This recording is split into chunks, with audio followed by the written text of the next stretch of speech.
اللهم صل وسلم وبارك على سيدنا محمد وعلى اله وصحبه وسلم.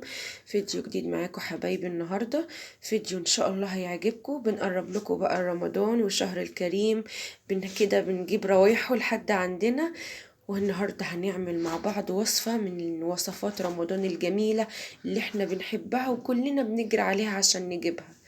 يلا بقى نقول المقادير. انا مش هقول لكم هي ايه علشان تتابعوا الفيديو للاخر. معايا كوبايتين دقيق زي ما انتوا شايفين كده، معايا نص كوبايه نشا، معايا رشه ملح، معايا لبن بودره وميه للعجن. حابه عندك اللبن البودره، عندك ما عندكيش مش لازم ومش شرط اساسي يكون معانا. دلوقتي هنقول بسم الله وننزل بالدقيق كده. بسم الله زي ما انتوا شايفين كده حبايبي، دول كوبايتين دقيق. حابه انت تجربي بكوبايه مفيش اي مشكله. بنزل بنص كوبايه النشا ورشه الملح ومعلقه اللبن البودره او معلقتين لبن بودره او رشه لبن بودره، او ما عندكيش خالص مش لازم ما تحطيش. احط بقى الميه واعجنه وهرجع لكم تاني بعد ما يعجنه واقول لكم خدت ميه قد ايه واوريكم هنعملها ازاي. رجعت لكم تاني حبايبي، زي ما انتوا شايفين كده ده السمك بتاعها. خدت مني قد ايه؟ كوبايه ونص ميه من المج الشاي اللي احنا بنشربه دوت، كوبايه ونص. زي ما انتوا شايفين كده السمك بتاعها دوت.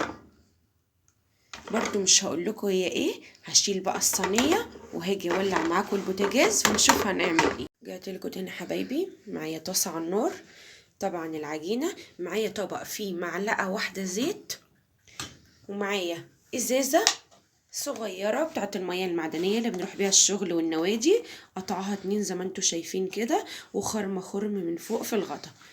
انا بقى هعبي فيها العجينه وارجع لكم تاني ونشوف هنكمل. لكم تاني حبايبي زي ما انتوا شايفين كده، قلت اجرب واحده مع نفسي.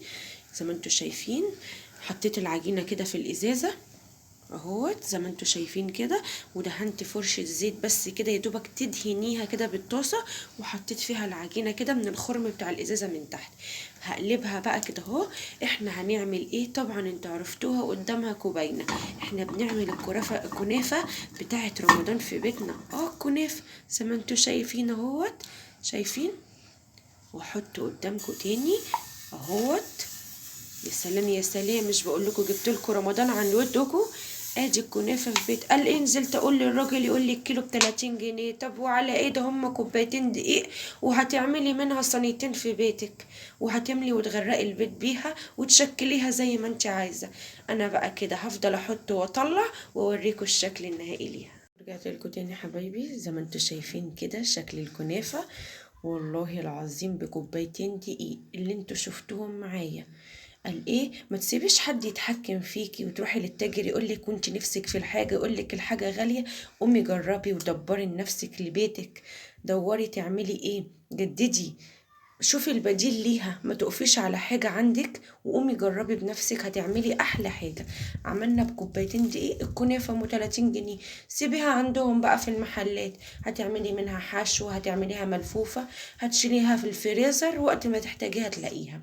متنسونوش حبايبي في اللايك والاشتراك لو عجبكم الفيديو النهاردة، واستنوني في وصفات تانية جديدة اقتصادية موفرة لكل بيت مصري. والسلام عليكم ورحمة الله وبركاته.